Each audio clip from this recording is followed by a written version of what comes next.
Hi, my name is Everett Fritz. I'm a Catholic speaker and blessed to join you for this Denver Women's Conference. This is actually the third time that I've spoken out of 4 years at the Denver Catholic Women's Conference, so they can't get rid of me. I'm actually super excited to be with you, even though I'm coming to you from my basement. Um, I hope you're not tired of screens yet. I know I am. I'm tired of talking to a camera, but I'm blessed that you have taken a moment to watch this video, and I hope to share with you some insights into the suffering of Christ and the Paschal mystery. The theme of the conference is really, from what I understand, is the waiting period of the Triduum, in this time period of Christ's death and resurrection, which is known as the Paschal Mysteries, the 3 days of the Triduum of Holy Thursday, Good Friday, and then Easter. Um, and when I thought about like what is to me, what do I think of when I think of these 3 days? In particular, I think of suffering because Jesus's mission, um, which is fulfilled in the resurrection, isn't possible except through the cross. And his agony in the garden begins this period of suffering for him, leading up to a horrendous um, uh, crucifixion. And in between that, there's the carrying of the cross, and there's the scourging of the pillar, and the crown of thorns, and the mocking, and the abandonment by his friends. There's this enormous um, period of suffering that's condensed into a short period of time, and that's to say nothing of the other suffering that Jesus has gone through throughout his human life. He enters into human suffering, so that, in some respects, so that we can say that that he suffers with us, that he knows what it is like to go through pain and suffering. I'm reminded of a story when I was a college student at Franciscan University of Steubenville. Uh, it's a remarkable university. It's probably the most Catholic university in the world, and it's like a different world in terms of what the student body is like. Because more than not, the students are not perfect. They're very much sinners, but they, more times than not, in a conversation with a college student from Franciscan, you see people who are striving for holiness. And so the conversations that you might hear on the sidewalk as you're walking from class to class are people talking about their prayer lives and people talking about their discernment and their walk with Christ. It's really a beautiful campus in the sense that you will never see, in my opinion, more people who are striving for sainthood and holiness in one location. Um, at least that was my experience at the university. And so what's interesting though is that they're, for the most part, the students at the campus are 18 to 22, and when you meet young people, they're very vibrant, and but young people also have a tendency to be radical. And uh, when you study the lives of the saints, you find a lot of saints who live radical lives devoted to Christ. And so in that, on campus, you might find people who really strive to be like the saints. And I remember Father Michael Scanlon, who at the time was, when I was he is now deceased, but when I was a student there, he was the chancellor of the university. He was in his late 70s, and I remember him getting up and giving a homily, and him talking about talking to students who would pray for suffering, which might sound like a really weird thing to do, but it was something that I came across in my conversations with students as well, where they would say, "Man, I'm really praying for suffering," and the reason why they were is because they would read the lives of the saints, and the saints would talk at length about how suffering would lead them to holiness, and what they learned in the course of their suffering, how they came close to Christ in the midst of their suffering. And because these students wanted to come close to Christ, in their mistaken radical love of Christ, they would pray for the cross. And Father Michael Scanlon got up and gave a homily once that I was in attendance for, and he said, he's like, I keep hearing these students who are asking for suffering. He said, stop doing that. He says, please don't ever pray for suffering. He says, suffering will find you. You don't have to ask for it. It will find you in your life. And the nature of suffering is that it's unexpected. He says, suffering is always unexpected. If you could prepare for it, if you could ask for it and prepare for it, it wouldn't be suffering. that the very nature of suffering is that it comes from an unexpected place, and that it's not the kind of suffering that you think you're going to endure. Like you might say, man, I witnessed a person who struggled through illness. I wish I could struggle through illness, which sounds like a crazy thing to say. But then if you ask for suffering, the kind of suffering that comes to you is not illness, but rather something entirely unexpected. I know in my own life, I went through a period of time, several years actually, of really a dark night in my life and in my family's life, where gosh, to give you a summary of a course of events, I was had bought a home. I was a lay minister in the church, so didn't have a huge salary, but we had saved up enough as a family to buy a home, and our home was a fixer-upper in a nice neighborhood, though. So it was really a kind of a perfect situation to buy a fixer-upper, and then as a young family to slowly rebuild the house over time. And what I hadn't anticipated is that my kids all had medical issues. I actually have three special needs kids with autism, and then my middle child has severe autoimmune deficiencies. And rather than investing money into our house after we moved into it, we were constantly investing in our kids' medical bills and therapies. And my uh, middle son, he spent the majority of his like 2 and 3 year old life in the hospital, just in and out constantly with illness. And um, because of this, like our house just never got taken care of. We still had shag carpetings, which is like the original carpetings of this house that was built in 1970. And we had some friends who approached us, and they said, "Can we? We see that you're struggling, that you just have one thing after another hitting you in life. Can we come in and paint your walls?" And rip out your carpeting and put in new carpeting. And we said, oh my gosh, that would be such a blessing. So we allowed our friends to come forward and do this for us. And my in-laws had recently bought a house because they were moving to Denver, largely to help us take care of our special needs kids. And so we moved into their empty house for what was supposed to be 2 weeks. And all of a sudden, my middle son started feeling better. And and he started to like have new life that came about him, and he was smiling and he was joyful.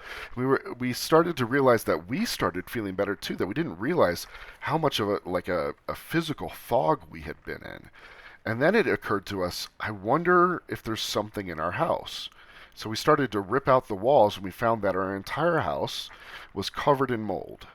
um, and once we discovered that, it might seem like it was a blessing to discover what was hurting my children, but it was also a really big issue because we can now no longer sell the house because it had no value because it had this huge mold issue, and we didn't have the money to fix our house. Our insurance wouldn't cover it, and so now we were stuck with this house that I was like, I'm going to be homeless. Like, I can't afford to buy a new house, and I can't sell this house unless I could take an enormous loss on it. And it was just financial catastrophe for our family.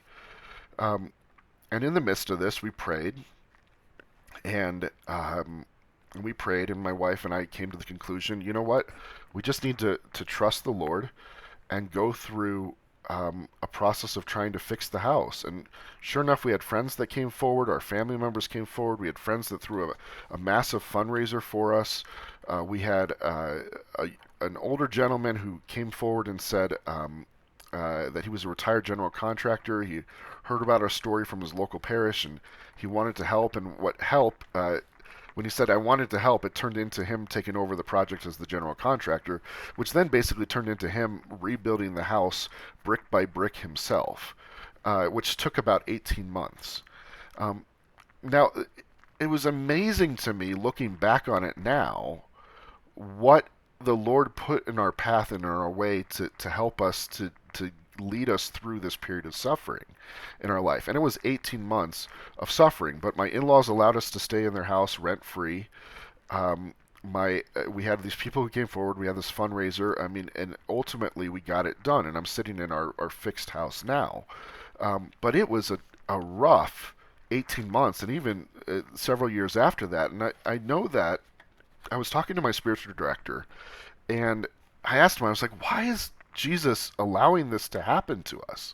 Why is it that this is this horrible calamity in our life that was affecting us in so many different ways, both in my kids' health and then subsequently financially and everything else? Why is Jesus allowing this to happen to us?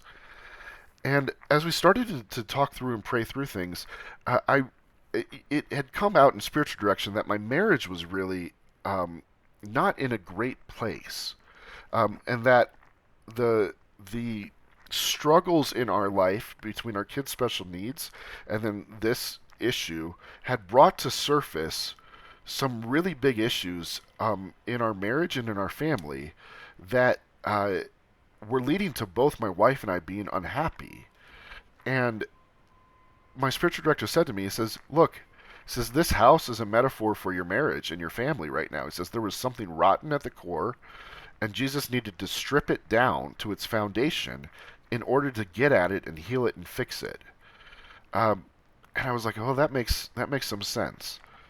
Um, See, here's what I've learned about this. Isn't the only time in my life where I've gone through a period of suffering. I can point to a lot of different things in my life and periods of my life where unexpected things happened, and I had to pick up the cross and follow.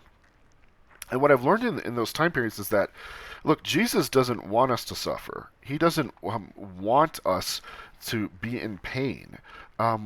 Rather, like he wants the contrary. It's like I hate the phrase "everything happens for a reason." That is not true. It's not that God wills suffering into our life. That is completely false. And if there's one thing that doesn't happen for a reason, it's sin. Sin doesn't happen for a reason. Sin is reasonless. For example, a drunk driver, you could be somebody who has too much to drink. You get in a car and you drive, and you end up getting into an accident and killing someone. And he might say, "Well, everything happens for a reason." Wrong. That was not God's will. And God might have sent a friend into your life to try to take the keys out of your hand. And God might have put billboards on the side of the road saying, "Don't drink and drive," and signs and different things. He might have tried to stop the event from happening, but ultimately your choice and your sin led to the suffering that ended up happening. Like, sin doesn't happen for a reason. Sin is the opposite of God's will for our life. Um, but there are some times where things happen in our life that are beyond our control or that weren't caused by sin. And so then we might say, well, then why does that suffering happen? Why does an earthquake happen, for example? That's not a result of sin. Why does a hurricane happen? Why did my house get covered in mold? Why do my kids have special needs? Why? Like, those are not things that are caused by sin, unless it's is caused by a fallen world. But why is it that God allows these things to happen? And the answer that the church gives to us is that suffering sometimes is allowed by God because something greater is on the other side of it. Like, for example, the death of Jesus wasn't the will of the Father. He didn't want his son to die. But why did he allow it to happen? Because 3 days later the resurrection would occur. Of something greater was on the other side of it. In order for all of humanity to rise and resurrect and go to heaven, Jesus had to die on the cross first. So something greater was on the other side of it. So he says, you have to carry your cross in order to get to the resurrection. And to me, that is the one of the greatest lessons I've learned in my life is I say, if I'm going through a hard time or something that's happening, I might say, okay, did my own sin contribute to this, or did the sin of another contribute to it? And even so, one of my favorite phrases is God can write straight with crooked lines. That even if we don't follow the will of God and we fall into sin, like Jesus can say, okay, I'm going to take the results of your sin and I'm going to turn it into the glory of God. But then there are also times in our life where things happen that were unexpected, that we go through these things and we say, okay, why, God, are you allowing this to happen? Because he has something to teach you within it. There is something to be said that if things were always good in our life, would we hit our knees as much as we need to sometimes? Would we learn to rely and trust in Jesus? One of the most valuable lessons I've learned in periods of darkness in my life has been to blindly follow Christ. That for Jesus to say, that for me to wake up in the morning and say, I have nothing but pain right now. I'm dealing with financial catastrophe or my kid's special needs. Everything is going crazy in my life right now, and I can do nothing except to say to Jesus, today I follow you, and you're going to get me through this. And you're going to get me through this hard time. I'm going to follow you through it, step by step. Um, I can't tell you how many times in my prayer life Jesus has said to me, this is going to be hard. This is not going to be easy. It's going to be painful. But if you hold my hand, if you follow me, I'll take you through it. And it's because there's something for you on the other side of it that you can't possibly get to except through this darkness.